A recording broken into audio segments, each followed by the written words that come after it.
నమస్తే, welcome to Andhraprabha TV. నేను సౌజన్య. హరిహర వీరమల్లు సినిమాకి సంబంధించి మాట వినాలనేటువంటి పాట ప్రోమో ఎంత హిట్ అయిందో సాంగ్ కూడా అంతే హిట్ అయింది. విడుదలైనటువంటి కొద్ది గంటల్లోనే మిలియన్ వ్యూస్, 11 మిలియన్ కంటే ఎక్కువ. అది ఇంకా కొనసాగుతూనే ఉంది అండ్ స్టిల్ ఆన్ ట్రెండింగ్. మరి ఈ పాటకు సంబంధించి వారి అభిప్రాయాన్ని, వారి విశ్లేషణని మనతో పంచుకోవడానికి ఈరోజు మనతో పాటు ఉన్నారు సీనియర్ జర్నలిస్ట్ కిరణ్ గారు ఉన్నారు. వారితో మాట్లాడదాం. నమస్తే అండి. హరిహర వీరమల్లులో మాట వినాలనే పాట ప్రోమో ఎంత హిట్ అయిందో విత్ ఇన్ 3 daysలో, అంటే ఫస్ట్ 11 సెకండ్లు మాత్రమే రిలీజ్ చేశారు. సో దాని మీద కామెంట్స్ వచ్చాయి. దాన్ని మళ్ళీ ఇంకొక 6 నిమిషాలు యాడ్ చేసి తర్వాత దాన్ని 11 సెకండ్ల మీద కామెంట్స్ వచ్చాయని మళ్ళీ 17 సెకండ్లకి తీసుకెళ్లారు. అంటే ఫస్ట్ ప్రోమో 11 సెకండ్లు మాత్రమే రిలీజ్ చేయడానికి కారణాలు ఏంటి? యాక్చువల్గా అది 11 సెకండ్లు ఒక యాదృచ్ఛికంగానే అని మనం భావించాలి తప్ప దాంట్లో ప్రత్యేకమైన కారణాలు లేవు. కాకపోతే దాన్ని సహజంగా ఆపాదించుకుంటారు కదా, ఏదున్నా లేకపోయినా ఆపాదించుకుంటారు కదా. గతంలో జగన్మోహన్ రెడ్డి గారు స్వయంగా ముఖ్యమంత్రి హోదాలో ఉండి కూడా 23 అనే ఇంకొస్తే చాలు హేళన చేసేవాడు కదా. తెలుగుదేశం పార్టీని 23వ తారీఖు 23 ఏ 23 వచ్చినా చంద్రబాబుకి లింక్ పెట్టి చంద్రబాబుని ఒక ఆట ఆడేసుకున్నాడు గతంలో. జగన్మోహన్ రెడ్డి కావచ్చు, ఆయన తరపున వాళ్ళు కావచ్చు, నాయకులు కావచ్చు, వాళ్ళ గ్యాంగ్ కావచ్చు, వీళ్ళంతా కూడా. సో అటువంటిప్పుడు సహజంగానే ఏమనిపిస్తుందండి, 11 సెకండ్ల పాటు ఆ గ్లిమ్స్ ఉంటే ఓహో జగన్మోహన్ రెడ్డికి 11 వచ్చాయి కాబట్టి జగన్మోహన్ రెడ్డి గారిని హేళన చేస్తూ 11 సెకండ్ల గ్లిమ్స్ విడుదల చేశారు వీళ్ళు. పవన్ కళ్యాణ్ మామూలుగా ఇవ్వలేదయ్యా కౌంటరు అని విపరీతంగా కామెంట్లు వైరల్ అయినాయి. అంటే గుమ్మడికాయల దొంగ ఎవరు అంటే భుజాలు తడుముకున్నారంట.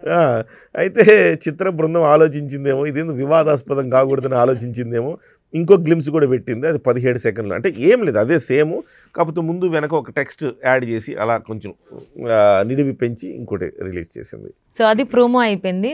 మామూలుగా కాదు, 3.8 మిలియన్స్, ఆల్మోస్ట్ 4 మిలియన్ వ్యూస్ వచ్చేసింది విత్ ఇన్ 3 daysలో. అండ్ కామెంట్స్ అయితే 1500 పైగానే ఉన్నాయి. అంతే, వినాలి, వీరమల్లు చెప్తే వినాలి అంతే. అది మహా అయితే ఆయన వాయిస్ 10 సెకండ్లే ఉంది అంతే, అంతకుమించి ఎక్కువ లేదు. సో దానికే 1500 కామెంట్లు, 4 మిలియన్ వ్యూస్. అంటే ఇప్పుడు సాంగ్ చూస్తే విడుదలైనటువంటి 5 గంటల్లోనే 11 మిలియన్, ఇంకా ఎక్కువ ఉన్నాయి. 11 మిలియన్స్ కంటే కంటిన్యూ అది నెంబరింగ్ ఇంకా పెరుగుతూనే ఉంది. 12 మిలియన్, 2 మిలియన్లు వెళ్తుంది. అవును. So it's still on trending 2 అనుకుంటా ఐ థింక్ సో. సో మరి పాట చూస్తే 2.5 నిమిషాలు ఉంది. సో మరి దీని మీద ఎలాంటి కామెంట్స్ వస్తాయి, అసలు ఏమంటారు? పవన్ కళ్యాణ్ గారే అన్ని లాంగ్వేజెస్ లోనే పాడారు, తెలుగు, హిందీ, తమిళ్, మలయాళం, కన్నడ, అన్ని. హైలైట్ అంటే ఇప్పటి వరకు మీకు ఇది 11.5 మిలియన్ చూసారా, అంటే 1,20,00,000 పైగా చూసారు ఇప్పటి వరకు మనం ఈ వీడియో చేసే సమయానికి. అవును. సో ఇది కాకుండా హిందీలో 1 కోటి మంది చూస్తున్నారు. హిందీలో దగ్గర మనం ఈ వీడియో చేసే సమయానికి దగ్గర 70-80 లక్షల మంది చూశారు హిందీ బెల్ట్లో. ఇది విచిత్రం. పవన్ కళ్యాణ్ గారి సినిమాల గతంలో ఎక్కడ పాన్ ఇండియా లేవు. ఇప్పుడు పాన్ ఇండియా లెవెల్లో రిలీజ్ అవుతున్న ఏకైక మొట్టమొదటి సినిమా ఇది. పైగా ఇందులో పవన్ కళ్యాణ్ గారు సొంతంగా తన వాయిస్ తోటి 5 లాంగ్వేజ్ల్లోనూ పాట పాడడం అనేది మరొక విశేషం. అవును, నిజంగా నాకు వింటేనండి తెలుగు కంటే హిందీ, మలయాళం ఇంకా చాలా బాగా పాడినట్టు అనిపించింది నాకు. తెలుగులో ఉన్న కొంచెం ఎక్కడో కాస్త ఇంకొంచెం బాగా పాడుంటే బాగుండేదేమో అనుకున్నా కానీ మిగతా లాంగ్వేజెస్లో ఇంకా బాగా పాడాడు. ఎక్కడ కొంచెం కూడా, అంటే ఫస్ట్ తెలుగు పాడుంటారు కదా, తర్వాత తెలుగు కాబట్టి పెద్ద ప్రాక్టీస్ అవసరం లేదు, పాడేశారు. కానీ మిగతా లాంగ్వేజెస్ కొంచెం ప్రాక్టీస్ కావాలి కదా.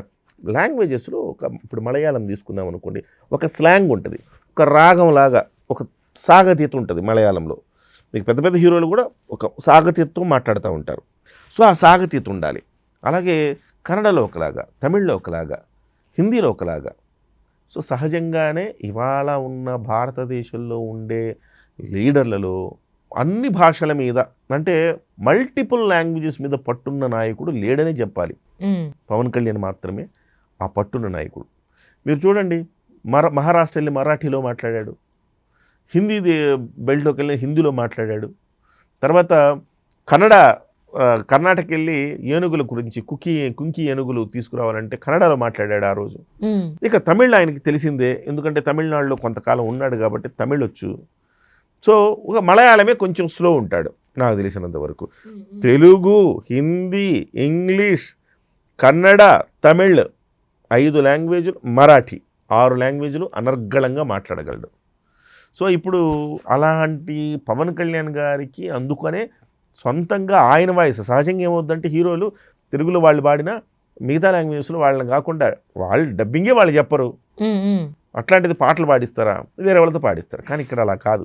పవన్ కళ్యాణే స్వయంగా ఈ పాటలు పాడడం, ఈ పాటలకి విపరీతమైన విశేష ఆదరణ లభించడానికి వెనక ఒక పెద్ద రీజన్ ఉంది. పవన్ కళ్యాణ్ అందరూ కూడా పాన్ ఇండియా స్టార్లు అయ్యారు. మనం మహేష్ బాబు సినిమాలు కూడా ఇంకా పాన్ ఇండియా స్థాయిలో వెళ్ళలేదు. ప్రభాస్ వెళ్ళినాయి, జూనియర్ ఎన్టీఆర్, రామ్ చరణ్, మన అల్లు అర్జున్, వీళ్ళందరూ పాన్ ఇండియా స్టార్లు అయ్యారు. వీళ్ళు సినిమాల ద్వారా పాన్ ఇండియా స్టార్లు అయితే పవన్ కళ్యాణ్ గారు పొలిటికల్గా పాన్ ఇండియా స్టార్ అయ్యాడు. పాన్ ఇండియా పొలిటికల్ స్టార్ ఆయన. ఏ పవన్ నహే ఆంధీ హే అన్నాడు కదా, ఈయన ఒక తుఫాను అన్నాడు. అప్పుడే దేశం మొత్తం ఒక్కసారిగా ఎవరిని రా ఇంత అద్భుతంగా పొగడతలు ముంచెత్తున్నాడు, ఎవరైనా ఏంటి ఈయన పవన్ కళ్యాణ్ గూగుల్లో సెర్చ్ చేసుకున్నారు అంతా. ఓహో పవన్ కళ్యాణ్ అంటే పలానా వ్యక్తి అని అప్పుడే అందరికీ తెలిసింది. ఇంకా రెండవ అంశం, మీకు సనాతన ధర్మం గురించి ఆ రోజు లడ్డూ కల్తీ గురించి వచ్చినప్పుడు సనాతన ధర్మం అనపాలజెటిక్ సనాతనిస్ట్ అని ఏదో మాట్లాడాడు. ఆ రకంగా ఆ రోజు తను హిందీలో ఇంగ్లీష్లో ప్రసంగాన్ని చేశాడు, మధ్యలో తమిళ్లో తన ప్రసంగాన్ని చేశాడు తిరుపతిలో. అప్పుడు కూడా దేశం మొత్తం కూడా ఎవరో మరొక ఆదిత్యనాథ్ లాంటి నాయకుడు ఇంకొక నాయకుడు వచ్చాడు రా బాబు అని అందరూ అలా చూశారు. మొన్నటికి మొన్న తొక్కిసలాట జరిగి 6 చనిపోయినప్పుడు తెలుగు రాష్ట్రాల వాళ్ళు చనిపోతే తెలుగు రాష్ట్రాలకు కాకుండా ఆయన యావత్ హిందూ సమాజానికి, దేశంలో ఉన్న యావత్ హిందూ సమాజానికి ఆయన క్షమాపణ చెప్పాడు. తద్వారా దేశంలో ఉండే అనేక మంది హిందువుల మనసు గెలుచుకున్నాడు ఆయన. సో ఈ రకంగా పొలిటికల్ స్టార్ అయిపోయాడు, పాన్ ఇండియా పొలిటికల్ స్టార్ అయిపోయాడు. మహారాష్ట్రకి వెళితే అద్భుతమైన విజయం సాధించిన ఆయన పర్యటన చేసిన చోటల్లా మహారాష్ట్రకి వెళ్ళి మరాఠీలో మాట్లాడి వాళ్ళందరినీ ఆకట్టుకున్నాడు. రేపు ఢిల్లీ ఉంది, ఢిల్లీలో రేపు ఎన్నికలు జరిగేటప్పుడు పవన్ కళ్యాణ్ గారి పాత్ర ఉంది అక్కడ కూడా. సో ఇవాళ పాన్ ఇండియా పొలిటికల్ స్టార్ అతను.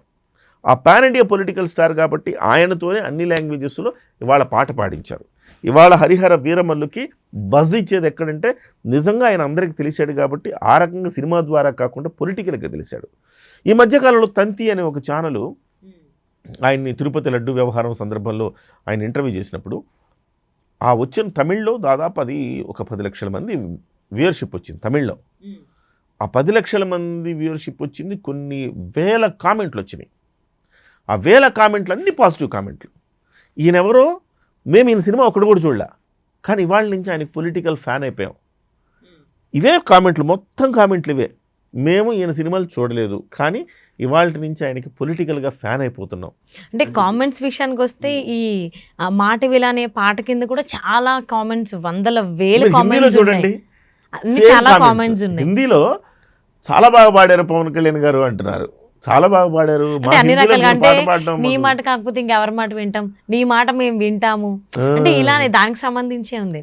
అంటే దీన్ని పొలిటికల్ గా కనుక ఆలోచించుకున్నట్లయితే వినాలి, వీరమల్లు చెప్తే వినాలి, ఈ ఒక్క డైలాగ్ ని ఎవరైనా ఆపాదించుకుని, ఇంతకుముందు కూడా చాలాసార్లు న్యూస్లో విన్నాం, ఆ సినిమాలో డైలాగులు మా కోసమే చెప్పారు, మమ్మల్ని ఉద్దేశించి చెప్పారు అని చాలా మంది ప్రెస్ మీట్లు పెట్టి కూడా వాళ్ళ స్పందన తెలియజేశారు. మరి ఇప్పుడు ఈ పాట గురించి కనుక మనం మాట్లాడుకున్నట్లయితే మాట వినాలి అనే పాటకు సంబంధించి ఇది మా ఎవరైనా ఆపాదించుకోవచ్చు, స్వపక్షము ఆపాదించుకోవచ్చు, విపక్షము ఆపాదించుకోవచ్చు. స్వపక్షంలో విపక్షంలా ఉన్నారని కూడా స్వపక్షం కూడా పవన్ కళ్యాణ్ గారు చెబితే వినాలి, స్వపక్షంలో కూడా వింటే ప్రభుత్వానికి మంచి పేరు వస్తుంది కాబట్టి స్వపక్షము వినాలి. ఇలాగా ఎక్స్ట్రాలు వేస్తే తాట తీస్తాం కాబట్టి పవన్ కళ్యాణ్ గారు చెబితే విపక్షం కూడా వినాలి. కాబట్టి ఆ రకమైన ఒక స్వీట్ వార్నింగ్ అనుకోండి, ఆ రకమైన స్వీట్ వార్నింగ్ కూడా ఇచ్చాడు. ఈ రకంగా నా మాట వినాలని. ఆయన మాట విన్నారు, ఏపీ జనం విన్నారు కదా ఇవాళ, అందుకే కదా అద్భుతమైన విజయం. ఆయన మాట ఏం విన్నారు? జగన్ నేను అతపాతాళానికి తొక్కకపోతే నా పేరు పవన్ కళ్యాణ్ కాదన్నాడు, తొక్కిపడేశాడు. తూర్పుగోదావరి, వెస్ట్ గోదావరి జిల్లాల్లో ఒక్క సీటు కూడా నీకు రాకుండా చేస్తానన్నాడు. ఒక్క సీటు కూడా రాలా వాళ్ళకి. ఆయన మాట ఇవాళ వేదంలా వింటున్నారు జనమంతా, జనమంతా వింటున్నప్పుడు మరి రాజకీయ నాయకులు వింటే తప్పేంటి? మొన్న ఏమన్నాడు? క్షమాపణ నేను చెప్పాను, క్షమాపణ బాధ్యత నాకేం సంబంధం లేకుండా నేను క్షమాపణ చెప్పా. మరి మీరెందుకు క్షమాపణ చెప్పరు? అని టీటీడీ చైర్మన్ అంటే ఆయన మొదట్లో కొంచెం అటు ఇటు మాట్లాడాడు, కానీ తర్వాత చెప్తే వినాలి, వీరమల్లు చెప్తే వినాలి స్వీకరిస్తున్నామని చెప్పి విని క్షమాపణలు చెప్పారు ప్రజలకి. ఏమైంది, ప్రజల నుంచి మంచి ఇది వచ్చింది కదా, విలువ వచ్చింది కదా. కాబట్టి హరిహర వీరమల్లు సినిమాకి ఒక కొత్త బజ్, ఓజీ అనేవాళ్ళు కాస్త ఇవాళ వీరమల్లు అంటున్నారు. సో అంత బజ్ వచ్చింది. పవన్ కళ్యాణ్ గారు 5 భాషల్లో ఇవాళ ఆయన పాడిన 10వ పాట, గేయం అనండి, పద్యం అనండి, పాట అనండి, ఏదైనా అనండి, ఇవాళ ఆయన పాడింది 10వ పాట. తమ్ముడు, తర్వాత ఖుషి, తర్వాత పంజా, అత్తారింటికి దారిది, ఇలాంటి వాటిలో ఆయన అప్పుడప్పుడు గొంతు సవరించుకుంటూ ఉంటాడు సరదాగా. దాదాపు ఇప్పటి వరకు దాదాపు 9 సార్లు సవరించుకున్నాడు, 10వసారి వాళ్ళ సవరించుకున్నాడు గొంతు. 10వసారి ఆల్మోస్ట్ 6 భాషలకు సంబంధించి ఇది హైలైట్. 10వసారి జానీలో కూడా ఆయన సొంతంగా పాట పాడాడు. భీమ్లా నాయక్లో కూడా ఉంది అనుకుంటున్నాను. భీమ్లా నాయక్ కూడా మొత్తం మీద ఒక 10 సార్లు అయితే పాడాడు. ఇది 10వసారి 11వసారి అనుకోండి. మొత్తం మీద అయితే పవన్ కళ్యాణ్ గారు ఈసారి నెక్స్ట్ లెవెల్ అనుకోవాలి. పాన్ ఇండియా లెవెల్లో కేక పెట్టాడు. Pan India political star. దానికి హిందీలో వస్తున్న కామెంట్లు ఎవరైనా చూడండి, హిందీలో వస్తున్న కామెంట్లు చాలా అద్భుతంగా వస్తున్నాయి. హిందీలో ఆయన పాట పాడిన విధానానికి ముగ్ధులవుతున్నారు. మలయాళంలో, అలాగే కన్నడలో, తమిళ్లో పాడారు. మలయాళంలో కూడా ఇంత బాగా పాడతాడు. మలయాళం ఆయనకు అంత బాగా రాదు కదా, ఆయన మలయాళంలో కూడా ఇంత బాగా పాడాడని దానికి కూడా విమర్శకుల ప్రశంసలు అందుకుంటున్నాడు. అందుకే మీకు గంటల వ్యవధిలో దాదాపు 11 మిలియన్లు, కోటి దాటేసింది. ట్రెండింగ్ 2లో ఉందంటే అందరికీ తెలుస్తోంది. బట్ ఇప్పుడు యాక్చువల్లీ ప్రతిపక్షంలో ఉన్నటువంటి వాళ్ళు ఎవరైతే నేతలు ఉన్నారో ఇప్పుడు ధైర్యం చేసి ఈ పాట మా కోసమే, మమ్మల్ని ఉద్దేశించి చెప్పారు, మేము ఆయన చెప్తే వినాలా అనేటువంటి మాటలు మనసులో అనుకున్నా ఒకానొక టైంలో ప్రెస్ మీట్లు పెట్టి చెప్పేవాళ్ళు. ఇప్పుడు అలాగ ప్రతిపక్ష నేతలందరూ కూడా స్పందించే అవకాశం ఉంది అనుకోవచ్చా? ఏం స్పందించరు. ఎందుకు స్పందిస్తారు? తేలుగుట్టిన దొంగలా ఉంటారు అంతే. స్పందించి మళ్ళీ కొట్టించుకోవడం దేనికి? గెలికి కొట్టించుకుంటారా ఎవరైనా చెప్పండి? వాళ్ళ మానాన వాళ్ళ పని ఏదో వాళ్ళు చేసుకుంటారు అంతే. అదే సరే, ఎవరు ఎలా రియాక్ట్ అవుతారు ఏంటి? ఇప్పుడే రిలీజ్ అయింది కాబట్టి కామెంట్స్ ఎలా వస్తే రాబోయేటువంటి రోజుల్లో చూద్దామండి. Thank you so much Kiran గారు.